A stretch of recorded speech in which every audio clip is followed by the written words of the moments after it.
Il m'a pas vu en colère, c'est encore plus drôle que tout. J'aime pas les défis. À ce soir, voyou, salut. Maintenant, c'est autre chose, le plus délicat. Que j'aime l'amour, mais le vieux toc, que je trouve les mots qui expliquent, les raisons sérieuses, mon dévouement, les grands espoirs, les raisons majeures, que moi d'abord, matelot, eux après, ensuite, plus tard, eux plus tard.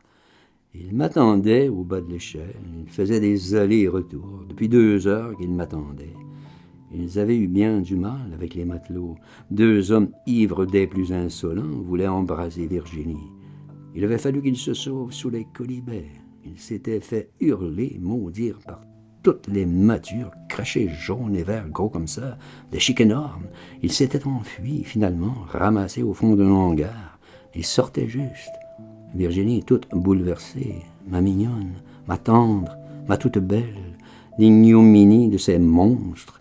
Elle devenait bien délicate, forcément, dans son état, fragile et sensible.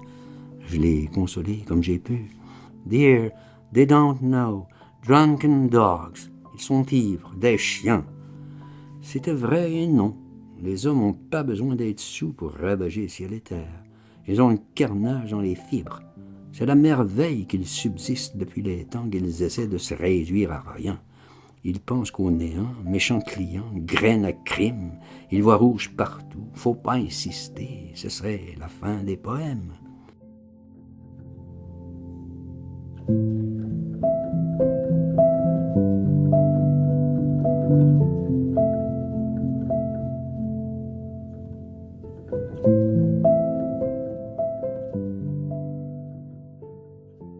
Sostène, ça l'attristait un peu, ce parti pris à notre égard, cette haine de l'équipage qui nous glaviotait tant et plus, sans provocation aucune.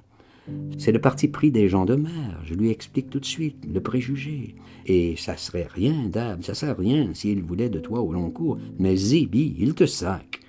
Je lui casse le morceau. Plus large. Ah, plus large. Merde, ça le foudroie. Il y en a, dit là-dedans, des tordus qui ont 3 fois, dit 4 fois mon âge. Il en était sûr. Les petites non plus, ils en veulent pas. Et toi alors? Moi, ça va, enfin, comme extra, aux cuisines. Oui, tu te barres, quoi, tu nous choix. C'était bien la chose. Ça le fait un petit peu changer de mine, il était déjà pas brillant. Il s'en va, qu'il me montre la petite. Il me regarde, il croit pas tout de suite. Il regarde le bateau là-bas, les peintres après au calfa. Il s'en va, ça les déconfit. Ils n'avaient pas imaginé. T'as raison, écoute, t'as raison. C'est un beau navire. Et nous, Miss, qu'est-ce qu'on va faire? C'était la question. Elle regardait ailleurs, Virginie, au loin, là-bas, vers l'autre côté, l'autre rive, comme ça, toute absente.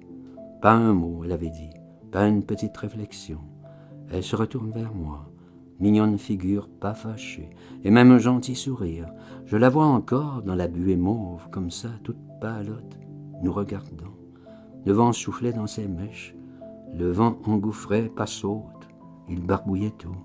Le brun soleil, la buée, la pluie, la fumée mauve. Elle en avait sur le bout du nez, petit nez mutin, nez de chat. Ah, je revois tout ça bien précis, là, sur le quai même, tout contre le navire, le petit sourire. Je le verrai encore, je crois, de l'autre côté, sur l'autre bord du bout des choses. C'est la magie même. Elle me reprochait rien, prête encore à rire de tout, mais tout de même fatiguée, pâlotte. C'était son état, forcément.